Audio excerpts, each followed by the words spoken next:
Stars of Hollywood often led lifestyles marked by glitz and excess, with many indulging heavily in alcohol. This was a common scene at swanky parties and even on movie sets, with some stars known for their drinking even while driving. Here, we delve into the lives of two notable figures from Hollywood's past, renowned not just for their careers but also for their struggles with alcohol. Andre the Giant, Andrei Roussimoff, better known as Andre the Giant, is a legend in the wrestling world. His immense stature, standing over 7 feet tall and weighing around 227 kilograms, made him an unforgettable figure. However, it was not just his size that was noteworthy, but also his extraordinary alcohol consumption. Stories of Andre's drinking are legendary, including an instance where he reportedly consumed 119 bottles of beer in a mere 6 hours, ultimately collapsing under a tarp. Another notable episode recounts him staying at a bar until 5 a.m., running up a bar bill of $40,000 while filming The Princess Bride. His alcohol consumption was as colossal as his physical presence. Joan Crawford. This Hollywood legend was more than just an actress. She was also intimately linked with PepsiCo, thanks to her marriage to the company's CEO. Crawford served as a sort of global ambassador for Pepsi, but her travels came with a unique twist. At every destination, she had a specific list of alcoholic beverages that would make any minibar envious. 2/5 of Smirnoff vodka, 1/5 of Old Forester bourbon, 1/5 of scotch, 1/5 of Beefeater gin, 2 bottles of champagne, and of course a case of Pepsi. Her preference clearly stated Pepsi, not Coke, for her international engagements. Carrie Grant. Carrie Grant, the epitome of Hollywood charm and sophistication, had a lesser-known struggle with alcohol. Interestingly, his doctor prescribed LSD as a treatment for his alcoholism, a practice not uncommon in that era. Grant found a peculiar solace in these psychedelic experiences, which he even shared with some of his friends. This aspect of his life adds a complex layer to his public persona, showing a man grappling with personal demons behind his suave exterior. Judy Balaban, the daughter of a Paramount executive, once humorously remarked, "If it was good enough for Cary Grant, it was good enough for me." Grant himself underwent around 100 sessions of LSD therapy, a treatment that seemed to have a profound impact on his life, allowing him to find happiness and live to the age of 82. Dennis Price, a celebrated British actor, Price battled personal demons, including a troubled marriage and the challenges of concealing his homosexuality. In 1954, he attempted suicide, only to be saved by a cleaning lady. However, his struggle with alcohol continued to haunt him. Price's daily routine often began with a Guinness for breakfast, and he would sustain this alcohol intake throughout the day, frequently switching to scotch. His colleagues revealed that he would often arrive on set with a bag full of liquor, and even once stumbled onto a stage during a play, performing the finale while inebriated. Over time, his once dapper image faded under the influence of alcohol, and he tragically passed away from liver cirrhosis. Anthony Hopkins. An inspiring tale of resilience and triumph, Academy Award-winning actor Anthony Hopkins has openly shared his long-standing battle with alcoholism. Celebrating 47 years of sobriety, Hopkins took to Instagram to offer words of encouragement to those facing similar challenges. In his heartfelt message, he recounted his darkest moments and his journey toward recovery, emphasizing the importance of kindness and self-respect. Hopkins described his battle as a mental and physical struggle, acknowledging the complexities of addiction and alcoholism. His story stands as a beacon of hope for many. Michael Landon. Despite portraying the ideal family man on television, Michael Landon faced his own inner battles with alcohol and Valium. Behind the scenes, he would discreetly spike his coffee with whiskey and his soda with vodka, maintaining a facade of normalcy. His co-stars suspected his drinking, but the extent of it only came to light later.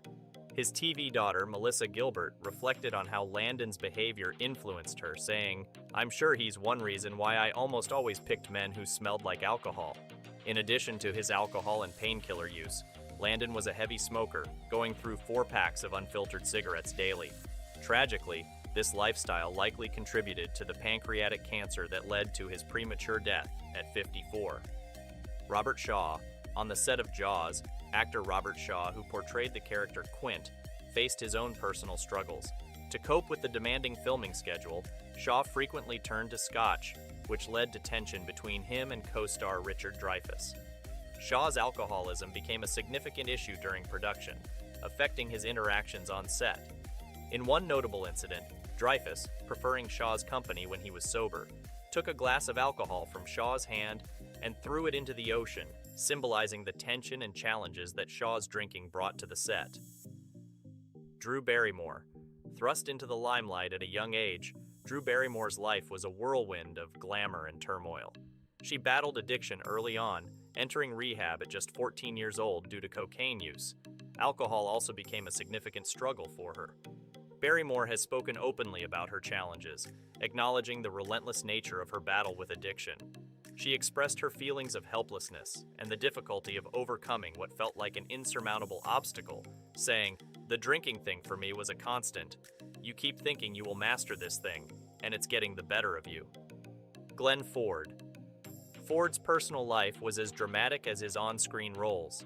He had brief liaisons with Marilyn Monroe and Judy Garland and a long, intermittent relationship with Rita Hayworth amidst 4 marriages, including one to celebrated dancer Eleanor Powell. These romantic endeavors often ended in heartbreak and financial loss for Ford. Alongside these tumultuous relationships, he developed a severe drinking problem that jeopardized his health and mobility. Despite these challenges, Ford's charisma remained intact until his passing in 2006 at the age of 90. Carrie Fisher, best known for her role as Princess Leia, Carrie Fisher was also an outspoken advocate for mental health and addiction awareness. In her memoir, Wishful Drinking, she discussed her experiences with addiction and mental health, offering insights into her complex life beyond the screen. Fisher wrote about the unrealistic expectation of constant happiness, highlighting how this can lead to substance abuse issues. Her honesty and openness about her struggles have made her a beacon of hope and understanding for many dealing with similar issues. William Holden, a Hollywood star. William Holden's battle with alcoholism was a lifelong struggle that gradually overshadowed his career. By the 1960s, the effects of his drinking began to impact his once iconic looks, and he found himself losing roles to younger actors. This decline further fueled his alcohol dependency. His life ended tragically in 1981 in his Santa Monica apartment, where he was found alone after suffering a fatal head injury, likely caused by a fall. The scene was a poignant reflection of his struggle, with empty alcohol containers and evidence of his solitary and tragic end. Holden was just 63 years old at the time of his death. Bernard Lee. Renowned for a career spanning over 5 decades and more than 100 films, Bernard Lee faced immense personal challenges. The devastating loss of his wife in a house fire and a violent mugging led him down a path of depression and alcoholism. During the filming of the Edgar Wallace TV series, his addiction was so severe that he was confined to his dressing room between scenes. Despite these measures, Lee found ways to continue drinking, demonstrating the extent of his struggle. Even fellow actor Richard Burton, known for his own drinking, acknowledged that he couldn't match Lee's capacity for alcohol. Bela Lugosi. The later years of Bela Lugosi, renowned for his roles in horror films, were overshadowed by his struggles with morphine addiction and alcoholism. Director Ed Wood, who worked closely with Lugosi, recalled a harrowing incident. Lugosi, hidden behind a curtain, appeared with tears in his eyes and a gun pointed at Wood, proclaiming his intent to end his life and take Wood with him. In a moment of understanding, Wood offered Lugosi a Boilermaker, his favorite drink. This gesture diffused the situation, and Lugosi set the gun aside, eventually drinking himself to sleep. Ava Gardner. Ava Gardner was a standout actress in the 50s and 60s, known for her hard-partying lifestyle, sharp wit, and stunning beauty. She often mingled with celebrities like Frank Sinatra, Salvador Dali, and Tennessee Williams, with alcohol being a constant in her life. It fueled her uninhibited behavior and adventurous spirit. On the set of Night of the Iguana, Gardner famously refused to film a night scene, preferring to drink instead. Director John Huston joined her in drinking tequila shots until she jokingly deemed him too intoxicated to direct. While her spirit and vivacity were legendary, it was cigarettes, not alcohol, that ultimately led to her demise. Leonard Nimoy. Leonard Nimoy, famous for his portrayal of Mr. Spock in Star Trek, dealt with a hidden battle off-screen. He used alcohol as a coping mechanism for the pressures and challenges of filming and fame. Co-star William Shatner observed Nimoy's initial casual drinking evolve into a dependency. After the series ended, Nimoy recognized his problem and sought help, successfully overcoming his alcoholism. However, his long-term smoking habit ultimately contributed to his death at age 83. Lon Chaney Jr. Famed for his roles in horror films, Lon Chaney Jr. grappled with depression and alcoholism throughout his career. Alcohol severely impacted his health, contributing to cancer and liver disease. His struggle reached a nadir when he attempted suicide after the completion of Abbott and Costello Meet Frankenstein. Chaney was known for his off-screen antics as well, once trying to intoxicate actress Marion Davies, an act that led to his banishment from William Randolph Hearst's mansion. Despite accusations of being drunk during a live TV show, some defended his performance as professional. He and actor Brady Crawford were known to drink together, often ending in brawls. Albert Finney. The dynamic English actor Albert Finney was known for his vibrant energy both on and off screen. His life included periods of heavy drinking, about which he once reflected, "I used to drink a lot. I'd go out at lunchtime and have 3 or 4 pints. It was fun at the time, but now I look back and think, how did I do that?" In 1984, a kidney cancer diagnosis marked a pivotal moment for Finney. He triumphed over both his illness and his alcohol addiction, continuing his illustrious acting career until 2012.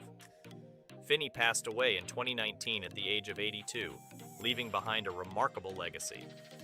Mary Astor, celebrated for roles in The Maltese Falcon and The Great Lie. Mary Astor's life was a mix of cinematic triumphs and personal challenges. Her scandalous divorce and custody battle with Franklin Thorpe, which involved the use of her diary to expose her affairs, greatly affected her. Haunted by stress and insecurity, Astor turned to alcohol, struggling with addiction for 2 decades starting in the 1930s. Her battle included a suicide attempt and a breakdown in 1949, leading to her stay in an alcoholic sanitarium. Finding support in Alcoholics Anonymous and faith, Astor overcame her addiction, continued acting, and pursued writing, authoring novels and memoirs. Robin Williams. Renowned for his comedic talent, Robin Williams had a tumultuous relationship with alcohol and cocaine, particularly in the early stages of his career. His struggles were further amplified by the tragic death of his friend John Belushi. Williams openly discussed his battle with alcoholism, even incorporating it into his comedy. In a 2006 interview, he spoke candidly about the unpredictable nature of addiction, emphasizing that it often doesn't have a clear cause. Despite his efforts to overcome these challenges, Williams tragically passed away in 2014, leaving behind a legacy of brilliance and laughter. Rita Hayworth. In the late 1970s, the struggles of Hollywood icon Rita Hayworth with alcoholism became public. Hospitalized at Hoag Hospital in Newport Beach, she was in such a state that she couldn't consent to treatment. During this challenging time, a fan and artist befriended her. Recognizing her struggle, he invited her to Newport Beach for a break. However, upon his brief return home, he found Hayworth had barricaded herself inside and was in dire need of help. He discovered her hiding in a closet and ensured she received professional care at Hoag Hospital, marking the last time he saw her. Judy Garland. Judy Garland, celebrated for her role as Dorothy in The Wizard of Oz, had a life marked by tragedy and hardship. Her father's death in 1935 deeply affected her, and her rise to fame at MGM came with the heavy cost of being supplied with pills from a young age. Struggling with a relentless regime of pills, diets, and a demanding schedule, her life spiraled out of control. Despite multiple marriages, her personal battles continued. In 1969, her 5th husband, Mickey Deans, found her lifeless body, a tragic end to her ongoing struggles with alcohol and barbiturates. She was only 47 years old. Spencer Tracy, a Hollywood legend, Spencer Tracy's reputation extended beyond his acting to his notorious bar brawls. His drinking became such an issue that Fox Studios gave him an ultimatum to stop drinking or be fired. Tracy, undeterred, continued his habits and was subsequently picked up by MGM. They formed a dedicated team, known as the Tracy Squad, to handle his alcohol-related incidents. Tracy's personality when drunk was far from pleasant. He became mean and combative. In instances where his behavior escalated, an ambulance along with a doctor and security guards would discreetly remove him from the public eye to sober up. Local bars within a 25-mile radius were also given instructions on how to handle his visits. Sterling Hayden. Known for his roles in classic films, Sterling Hayden's life was marked by moments of controversy, including his involvement in the House Un-American Activities Committee hearings. Beyond the screen, Hayden was a heavy drinker, often spending afternoons in lengthy, rambling conversations with filmmakers while drinking wine and occasionally smoking hashish. He expressed confusion about his drinking habits, once saying, "What confuses me, if you'll excuse me, is that I ain't all that unhappy. So why do I drink? I don't know." Highlighting the unpredictability of his drinking, he recounted an incident where he nearly drowned in a canal, only to be rescued by his son. Broderick Crawford. Known for his role in the TV series Highway Patrol, Broderick Crawford grappled with the challenges of a demanding television schedule and a worsening alcohol problem. His drinking escalated during the show, leading to several arrests for driving under the influence. Ironically, while portraying a law enforcement officer on screen, he was accumulating DUIs in real life. Crawford's alcohol use even affected his performance, with scenes being adapted to accommodate his inability to stand upright at times. He earned the notorious nickname Old 502, referring to the police code for drunk driving, and his dependency caused significant issues with the show's production team and the California Highway Patrol. John Wayne. The iconic John Wayne, celebrated for his rugged cowboy roles, had a lesser-known side that was familiar only to those close to him. Despite being seen as a consummate professional on set, Wayne's routine was shaped by his drinking habits. In an era when movie stars were treated like royalty, Wayne had certain demands, such as filming scenes before noon. This was because his mood often soured in the afternoons following a few drinks. Known as a mean drunk by colleagues who worked closely with him, his filming schedule sometimes had to be adjusted to accommodate his morning routine, which was possibly affected by his drinking and lack of hydration. This aspect of Wayne's life showed how his love for alcohol impacted even his professional commitments. Robert Mitchum. An unconventional leading man, Robert Mitchum was known for his dark, brooding presence on screen, but off-screen, he struggled with alcohol. During the filming of His Kind of Woman, Mitchum's intoxication led to a physical altercation with stuntmen, as he lost touch with the fact that he was acting. His love for partying continued during the making of Not as a Stranger, where the cast's drinking started in the morning and extended into nightly parties. An incident on the set of River of No Return highlighted Mitchum's reputation, when director Otto Preminger allowed an actor to provide vodka to Mitchum, but not to other cast members. Gail Russell. Gail Russell, discovered by Paramount as a striking teenager, faced personal challenges that intensified alongside her career. With no formal training and a naturally shy demeanor, she struggled to cope with the demands of Hollywood. By 1952, her film career had stalled, and she grappled with alcoholism, leading to several DUI arrests. Seeking help, she entered a sanitarium in Seattle, but even after a brief return to acting, her struggles with alcoholism continued. Russell's life ended tragically in 1961, with acute and chronic alcoholism as the cited cause. Reflecting on her life, she once said, "There was always a sense of pressure, no time to think or relax. I just wanted to be alone to take stock, and it wasn't possible. Film work was just too demanding." Dean Martin, often hailed as the King of Cool, was known for his suave persona and was often portrayed as a charming, lovable drunk. He once humorously said, "I feel sorry for people who don't drink. When they wake up in the morning, that's as good as they're going to feel all day." However, according to those close to him, including his daughter, his drinking persona was largely an act, and he often substituted apple juice for alcohol on stage. Contrary to his public image, Martin was a devoted family man who typically enjoyed only one cocktail in the evening with his wife. He successfully maintained a balance between his career and personal life until his passing in 1995 at the age of 78. Allan Lad. Allan Lad, celebrated for his role in the classic film Shane, 1953, faced significant personal struggles despite his cinematic success. He endured a series of health issues and accidents, one of which occurred during a football game with his son, leading to a severe hand injury and subsequent infection. The injury almost resulted in amputation due to gangrene. Lad turned to sedatives and alcohol to manage the pain and his insomnia. His struggles, unfortunately, escalated. In 1962, he suffered a self-inflicted gunshot wound, which he claimed was accidental. Tragically, in 1964, Lad passed away due to an overdose of sedatives and alcohol at just 50 years old. Anne Margaret. Anne Margaret, celebrated as a captivating screen siren, faced serious challenges behind her glamorous facade.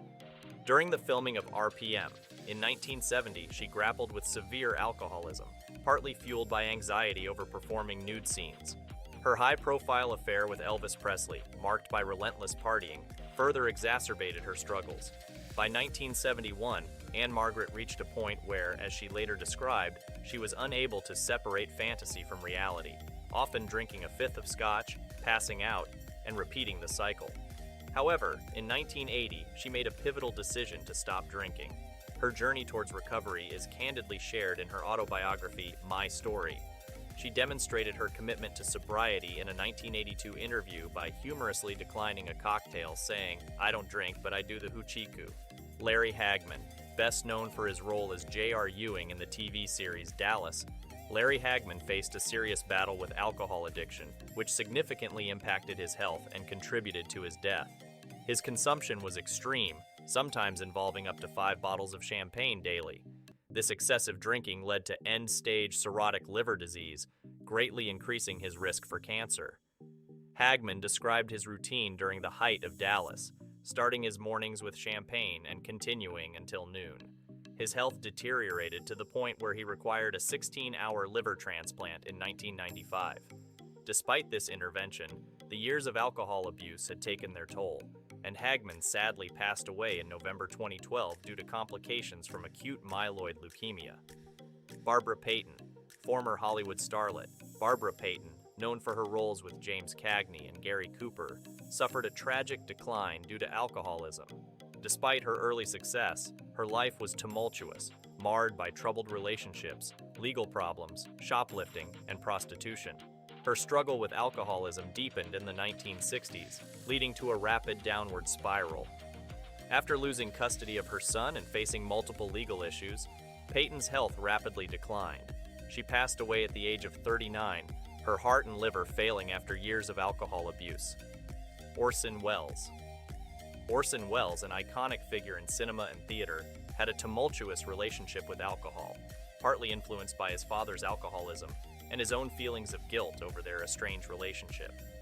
Wells's fondness for drinking was well known, and he famously promoted the Negroni cocktail while working in Rome, humorously claiming that its ingredients had a balancing effect. As his drinking habits escalated, so did his weight, reaching nearly 400 pounds. In later years, Wells became the spokesperson for various alcohol brands, further entwining his public persona with his personal struggles with alcohol.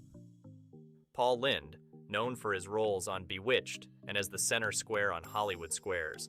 Paul Lynde had a vibrant and witty on-screen persona. Off-screen, however, he struggled with alcohol and the challenges of being a gay man in a less accepting era. Lynde's alcoholism often led to troublesome behavior in underground gay bars, including being ejected from establishments, confrontations with police, and even making racially insensitive remarks. In one notorious incident, after a police chase following a DUI, Lynde quipped to an officer, "I'll have a double cheeseburger and a chocolate shake," in his distinctive lisp. Sadly, his battle with alcohol severely impacted his health, and he passed away at 55 due to heart problems exacerbated by his drinking. Montgomery Clift. Montgomery Clift, celebrated for his method acting, faced significant challenges due to his alcohol addiction. His struggles were partly attributed to the difficulties he encountered as a closeted homosexual in an era when such issues were rarely discussed openly. He found a supportive friend in Elizabeth Taylor, who stood by him through thick and thin. Clift's life took a tragic turn following a car accident after leaving a dinner party at Taylor's home. This accident significantly altered his once handsome appearance and compounded his difficulties. Despite his personal struggles, Clift continued to work in the film industry, earning an Oscar nomination for his role in Judgment at Nuremberg.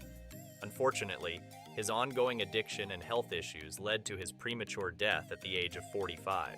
Tula Bankhead, famous for her sharp wit and extravagant partying lifestyle, actress Tula Bankhead was notorious for her heavy substance abuse. Her mix of alcohol, cocaine, various pills, and other drugs marked her later years, where she was known to consume over a quart of bourbon daily, alongside a mix of legal and illegal pills and cocaine.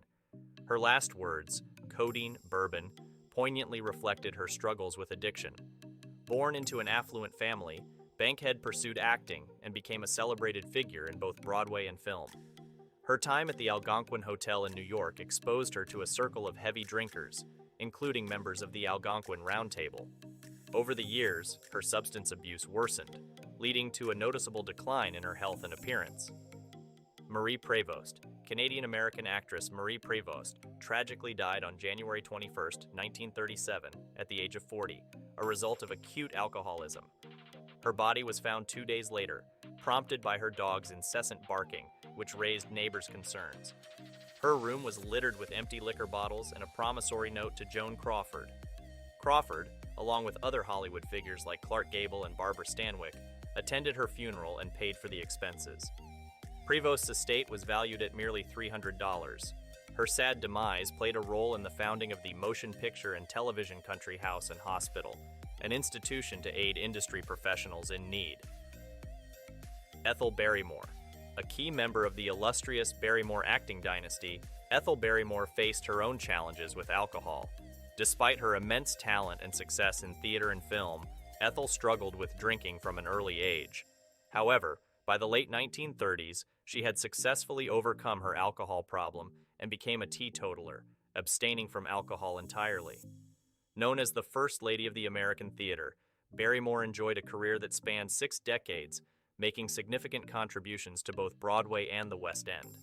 Although alcohol was initially a major hurdle in her life, she regained control and ultimately chose sobriety, once remarking, "No one in my family should drink because it's poisonous to us."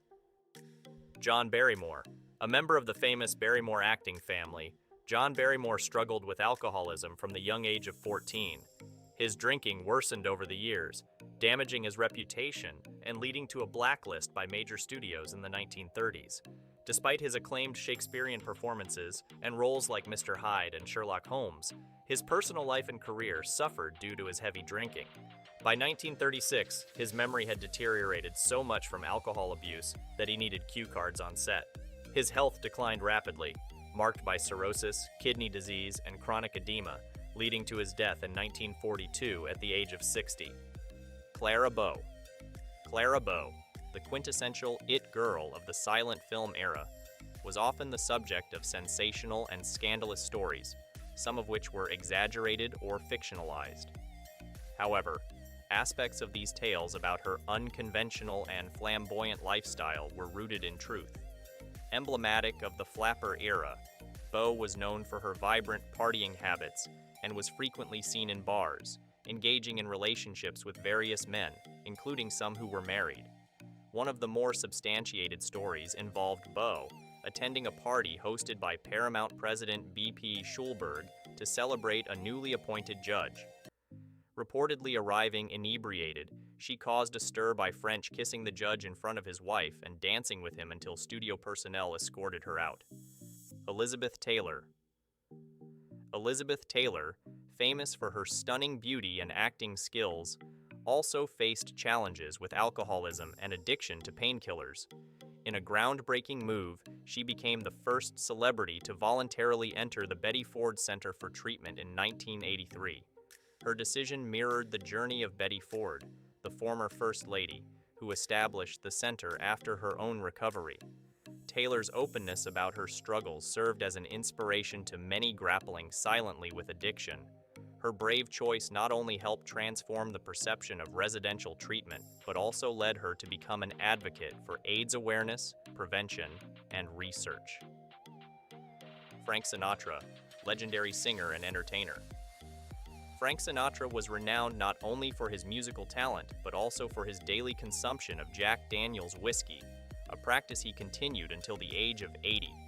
His preferred drink was meticulously made with 4 ice cubes, 2 fingers of Jack, and a splash of water, served in a traditional rocks glass.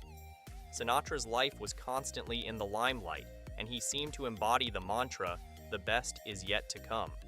However, when intoxicated, he could become aggressive, occasionally getting into altercations with journalists or colleagues.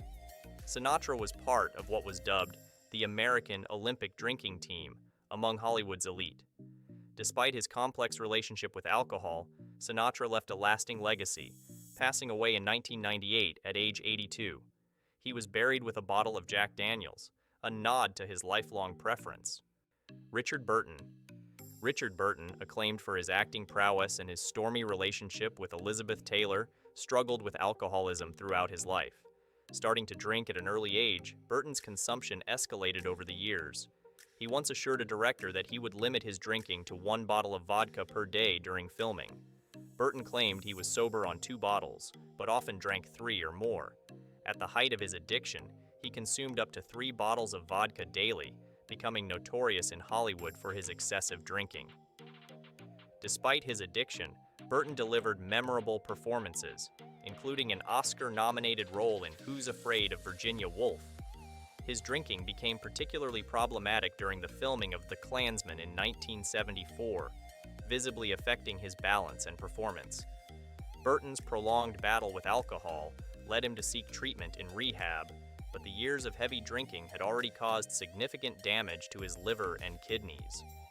He passed away in 1984 at the age of 58. Humphrey Bogart. Celebrated as one of the greatest American actors, Humphrey Bogart was equally known for his heavy drinking. An anecdote from the filming of The African Queen illustrates this. Bogart and the director avoided illness from contaminated water by drinking whiskey instead. Despite iconic roles in movies like Casablanca, The Maltese Falcon, and The African Queen, Bogart's personal life was heavily influenced by alcohol. He was charming by day but often became irritable and abrasive as the night progressed. This behavior extended to his professional life, with Bogart sometimes arriving on set drunk or hungover, even once riding a bicycle around the studio in pajamas. Off-set, his drinking led to bans from establishments and legal issues. His love for alcohol and smoking eventually contributed to health complications, including cancer, which led to his death in 1957. Oliver Reed. Oliver Reed, a prominent English actor known for his roles in Oliver, The Trap, and the Three Musketeers series, was as famous for his off-screen antics as he was for his on-screen performances.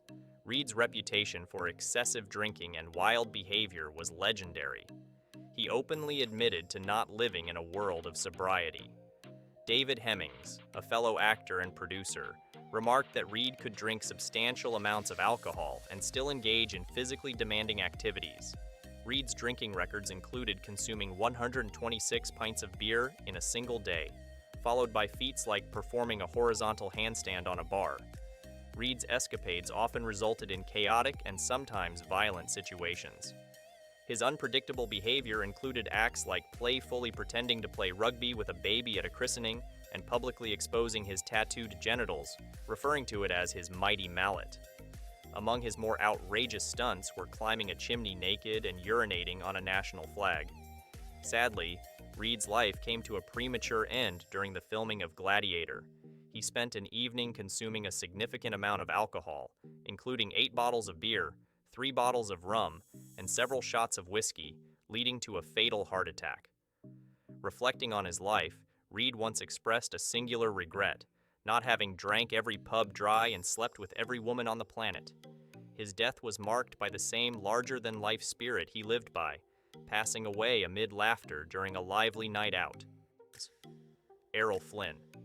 Errol Flynn, the iconic swashbuckling hero of the silver screen, lived a life of extreme excess and debauchery off-screen.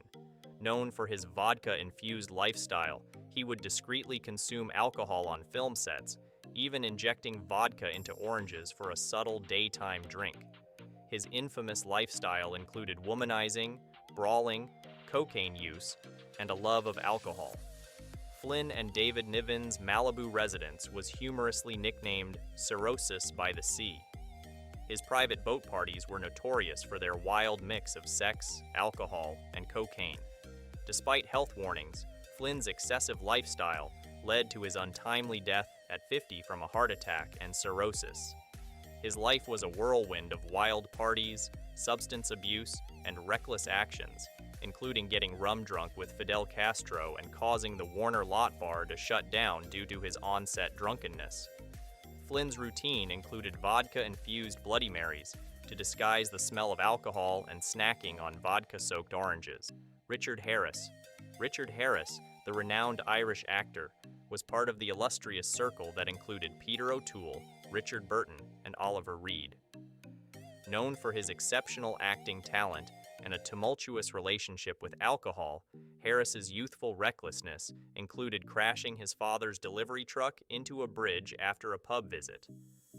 As he gained fame in theater and film, his lifestyle became increasingly lavish, marked by heavy drinking and romantic pursuits. Harris was known to consume up to 2.5 bottles of vodka a day. His antics included lying on the street and jokingly telling a policeman he was waiting for his house to pass by. Despite his wild side, he tried to shield his children from the darker aspects of his life, maintaining a sense of fun even amidst personal challenges. His son, Jared, recalled a trip to Dublin with his father that turned a one-day visit into an extended adventure of pub hopping and spontaneous gatherings. W.C. Fields, celebrated for his comedic talent, had a notorious relationship with alcohol, famously quipping, "I never drink water. I'm afraid it will become habit-forming." He exhibited a disciplined approach to his drinking, humorously stating, "I have never imbibed while sleeping, and I drink nothing stronger than gin before breakfast." Born above a bar and anticipating prohibition, Fields stocked his attic with thousands of bottles of whiskey and gin. Even after prohibition ended, he maintained an emergency alcohol stash, jokingly citing it as a precaution against its return. A memorable incident on set involved Fields carrying a vacuum flask filled with gin martinis, which he referred to as his lemonade or pineapple juice. In a mischievous prank, colleagues swapped the gin for actual lemonade, leading to Fields' comedic outrage, "Who put lemonade in my lemonade?" Gig Young. The life of Academy Award-winning actor Gig Young ended in tragedy under shocking circumstances. On October 19, 1978, Young, at the age of 64, fatally shot his wife before turning the gun on himself in a chilling murder-suicide. The couple had been married for only 3 weeks, and their deaths were enveloped in mystery, with speculations ranging from a suicide pact to a sudden act of violence. Young's talent as an actor was undeniable. He won an Oscar for Best Supporting Actor for his role as a cynical dance marathon MC in They Shoot Horses, Don't They? Yet, his career was overshadowed by his struggles with alcohol and pill addiction. He was particularly dependent on the tranquilizer Valium, consuming up to 7 pills a day alongside alcohol. This lethal mix of substances culminated in the tragic events in Suite 1BB of the Osborne Apartments on West 57th Street in New York City. Peter O'Toole. Renowned for his riveting performances and piercing blue eyes, Peter O'Toole was equally famous for his relationship with alcohol. Among the many stories about him, one recounts how he mistakenly attended the wrong funeral while inebriated. O'Toole embraced the drinking culture of his time, believing it enhanced his acting. During the filming of Lawrence of Arabia, he and Omar Sharif reportedly stayed drunk for a camel raid scene to overcome their fear of camels. Despite his 8 Academy Award nominations and celebrated roles, O'Toole's personal life was deeply affected by his excessive drinking. His adventures ranged from Beirut drinking sessions during the filming of Lawrence of Arabia to being intoxicated throughout the production of Beckett. He once humorously recounted waking up in Corsica after a night out in Paris. His heavy drinking continued until health concerns forced him to stop, but the years of alcohol abuse took their toll. O'Toole's once handsome appearance declined, and he eventually passed away in a London hospital, his health ravaged by years of drinking and smoking.